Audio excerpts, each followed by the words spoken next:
Bagaimana keadaannya sekarang? Sehat? Sebelum memulai pembelajaran, ada baiknya kita berdoa terlebih dahulu ya anak-anak yang akan dipimpin oleh ketua kelas. Kepada ketua kelas dipersilakan.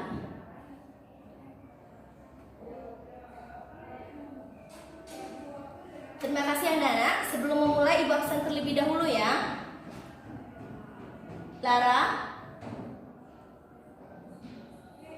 Astina, Fahri. Ada yang tahu Fahri kemana? Sakit ya? Udah berapa lama dia sakit? Baik anak-anak semua, hari ini kita akan membahas dan mempelajari materi yang kemarin. Masih ada yang ingat materi yang kemarin? Ya, kepada Ananda Lara? Ya, benar sekali, betul sekali bahwa kemarin kita belajar tentang pengelolaan kantor. Jadi hari ini kita akan melanjutkan pembelajaran yang berikutnya anak-anak, yaitu tentang arsip, tentang pengelolaan arsip. Mungkin ada nih anak-anak semua, anak-anak ibu yang udah baca terlebih dahulu tentang arsip. Ya, kepada anak-anak. Nah, benar sekali, betul sekali bahwa arsip ini adalah untuk menyimpan sesuatu yang dibilang Ananda tadi itu sangat benar sekali. Namun, secara singkat bahwa arsip itu adalah berasal dari kata Yunani, yaitu artium, yang arti peti untuk menyiapkan sesuatu. Jadi, secara ruang lingkupnya atau secara inti dari arsip itu adalah bahwa arsip ini adalah kumpulan warkap atau berkas nih anak-anak yang disimpan secara teratur, terencana karena mempunyai nilai sesuatu kegunaan agar setiap kali diperlukan dapat cepat ditemukan kembali. Jadi arsip ini adalah untuk menyimpan sesuatu supaya dapat ditemukan kembali secara cepat maupun aman. Jadi apa itu arsip anak-anak? Ya benar anak-anak, itu adalah inti dari arsip ya, yaitu seperti yang ibu bilang tadi, berkas atau warkap yang disimpan secara teratur dan dapat ditemukan kembali dengan cepat, disusun secara sistematis dan dapat ditemukan kembali secara cepat maupun efisien.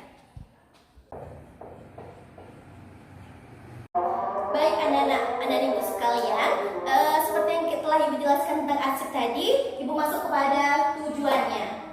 Kepada tujuan arsip. Salah satu tujuan arsip adalah mudah ditemukan kembali, melindungi, efisiensi, dan menunjang penyusunan.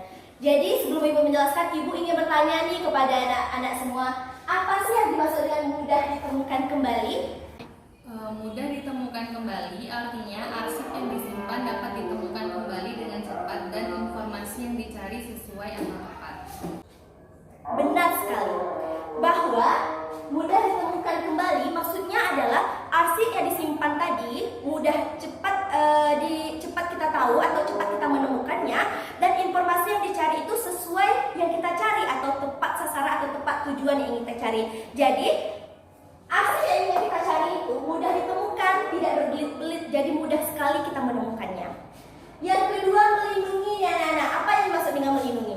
Ya, kepada anak-anak. Nah, benar sekali anak-anak, luar biasa sekali anak-anak ibu sekalian, sangat pintar sekali. Bahwa melindungi di sini maksudnya adalah agar dokumen-dokumen yang penting tadi anak-anak risiko hilang itu berkurang, atau maksudnya di sini adalah resiko yang ada seperti hilang, lecet ataupun tercecer ini diminimalisir anak-anak supaya risiko-risiko tersebut tidak akan terjadi nih anak-anak. Jadi arsip ini melindungi dari arsip tersebut agar tidak mudah hilang seperti yang dijelaskan tadi ya. Nomor 3, efisiensi. Ya, yang di belakang apa itu efisiensi? Ya, betul sekali anak-anak, betul sekali ya. Tapi yang dibilang Riko tadi kurang tepat, tapi bukan salah ya anak-anak, tapi kurang tepat. Maksud dari efisiensi di sini adalah dalam penggunaan ruangan nih dan peralatan. Jadi mengurangi atau meminimalisir nih ataupun menghemat dari peralatan dari ruangan-ruangan arsip ini supaya arsip-arsip ini dapat terjaga, dan efisiensi yang terjadi di sini adalah dapat mengurangi baik itu dari peralatan maupun ruangan. Terakhirnya anak, menunjang penyusunan. Apa sih yang dimaksud dengan menunjang penyusunan? Maksud dari menunjang penyusunan di sini adalah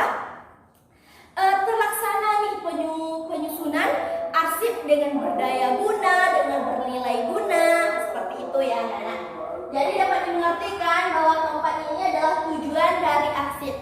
Namun anak-anak, bukan hanya empat ini saja yang dari tujuan arsip, masih banyak lagi. Salah satunya ibu kasih contoh ya. Salah satunya adalah menjaga kelestarian dan kerahasiaan arsip. Seperti yang kita tahu, berkas-berkas atau dokumen yang diarsipkan itu tuh banyak sekali yang penting-penting ya anak-anak. Jadi diarsipkan dan terjaga rahasianya. Jadi tidak semua orang atau sembarang orang yang dapat membuka atau membaca arsip tersebut. Baik anak-anak ibu semua, seperti yang ibu jelaskan tadi, ibu telah menjelaskan tentang arsip, pengertian arsip maupun tujuan. Sebelum ibu memasuki pembelajaran yaitu baca macam kearsipan, ibu ingin, mungkin ada nih anak-anak ibu yang ingin bertanya kepada ibu yang masih ragu tentang arsip. Dipersilahkan anak-anak semua. Ya, kepada anak-anak dipersilahkan. Apakah ada kearsipan ini diatur dalam undang-undang? Wah, luar biasa sekali ya pertanyaan dari anak ibu yang bernama Rani. Tepuk tangan dulu dong untuk anak-anak ibu ini. Sangat luar biasa sekali ya pertanyaannya. Pertanyaan tadi, apakah ada undang-undang nih yang mengatur tentang kearsipan atau arsip di undang-undang ataupun di undang-undang kita di Indonesia? Ada anak-anak, yaitu pada Undang-Undang Nomor 43 Tahun 2009. Di sana diatur nih semua tentang kearsipan di Indonesia. Bukan hanya itu anak-anak, di situ juga dijelaskan tentang asas penyelenggaraan proses kearsipan. Jadi di Undang-Undang Nomor 43 Tahun 2009 itu diatur semua tentang kearsipan Indonesia anak-anak. Jadi semua proses kearsipan kita di Indonesia diatur di undang-undang tersebut anak-anak. Baik anak-anak, tadi sudah arsip kan? Sudah tujuannya. Sekarang ibu masuk kepada macam-macam arsip. Seperti yang telah Ananda baca semua ya, bahwa macam-macam arsip ini ada terbagi 5 macam. Yaitu yang pertama ada sistem abjad ya anak-anak, yang kedua ada sistem masalah, yang ketiga sistem nomor, yang keempat sistem urutan waktu, dan yang kelima adalah sistem wilayah atau daerah.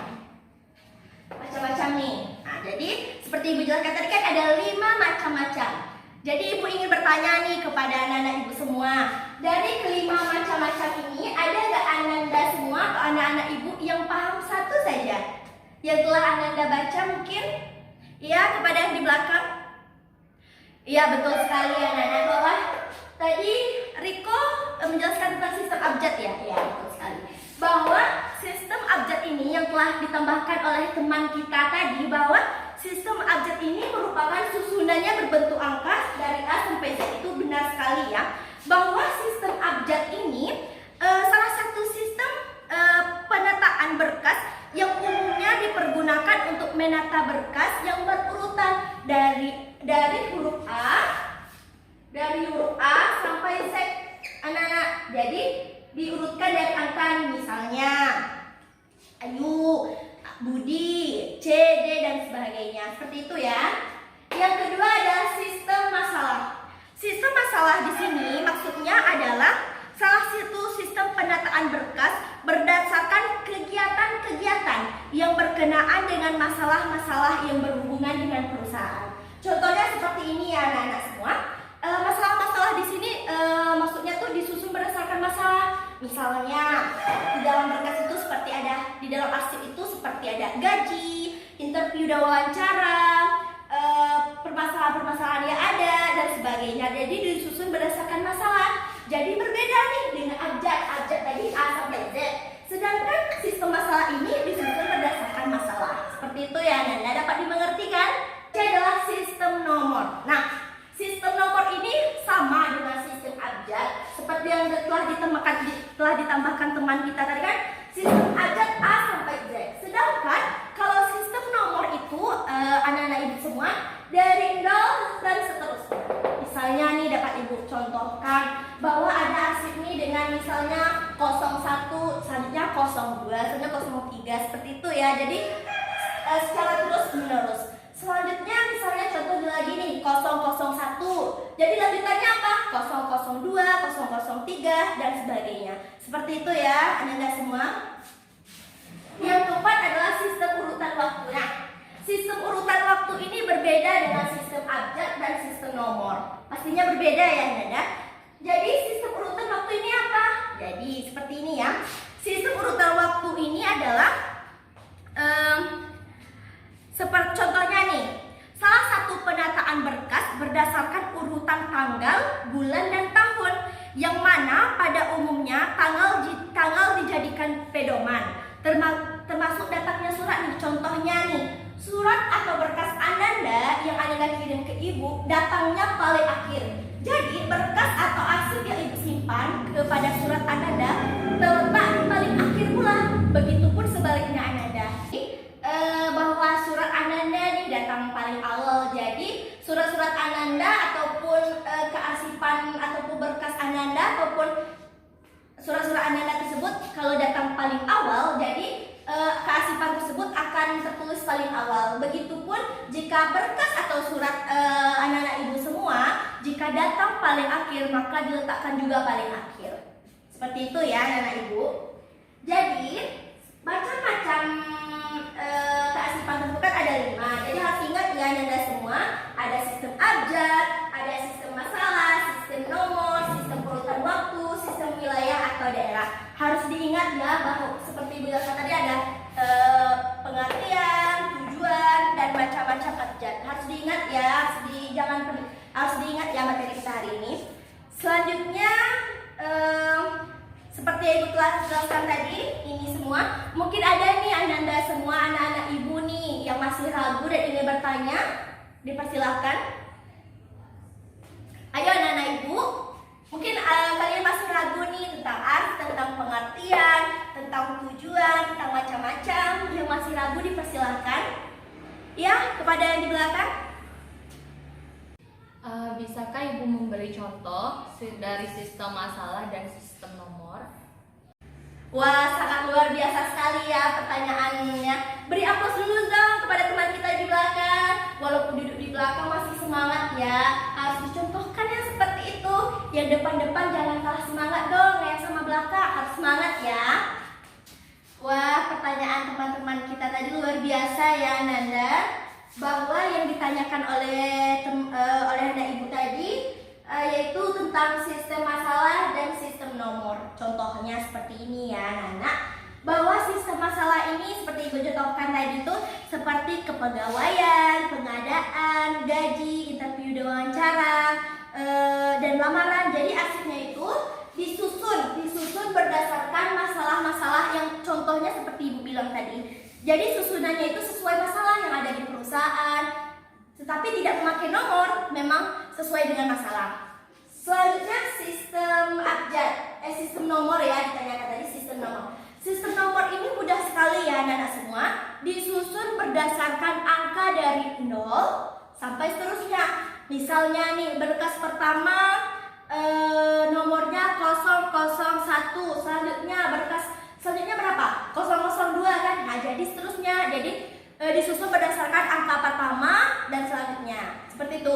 Kalau sistem nomor ini mudah ya Nanda, disusun berdasarkan angka saja seperti itu. Ya, dapat dimengerti kan anak-anak ibu semua? Dapat dimengerti kan? Wajah-wajah bingung ini dapat dimengerti kan? Bagus sekali ya anak-anak ibu nih. Baik anak-anak ibu sekalian, sepertinya pembelajaran kita sudah habis.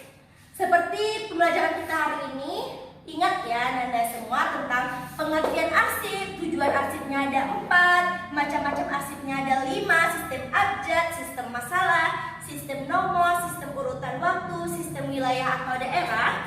Jadi siapa yang dapat menyimpulkan pembelajaran kita hari ini? Ayo anak-anak, siapa nih yang bisa menyimpulkan dari pembelajaran kita hari ini? Siapa ayo yang di belakang? Yang depan? Siapa? Ya, kepada Ananda. Siapa namanya? Ya, dipersilahkan. Luar biasa sekali ya Nanda semua. Sangat aktif sekali dan sangat luar biasa sekali ya anak-anak ibu semua. Seperti yang telah disimpulkan oleh teman kita tadi, benar sekali ya. Ibu tambahkan sedikit ya. Agar arsip ini disimpan aman, terjaga, dan terpelihara, maka dalam penyimpanan arsip ini perlu memperhatikan kondisi lingkungan yang berkaitan dengan lokasi-lokasi arsip tadi, agar lingkungan dan perlindungannya ini dapat terjaga anak-anak. Jadi arsip ini anak-anak akan berjalan dengan lancar jika lokasi dan tempat penyimpanan atau perlindungan dari lingkungan tersebut sesuai dengan peraturan atau sesuai dengan kondisinya. Arsip ini kan untuk menjaga kerahasiaan, menjaga supaya aman. Jika tempatnya saja tidak aman, bagaimana bisa melindungi arsip? Jadi seperti itu ya anak-anak semua. Baik anak-anak ibu semua, Nanda semua, pembelajaran kita sampai di sini ya. Jangan lupa besok catat ya Nanda, ibu akan beri tugas kepada Nanda untuk dikumpulkan minggu depan.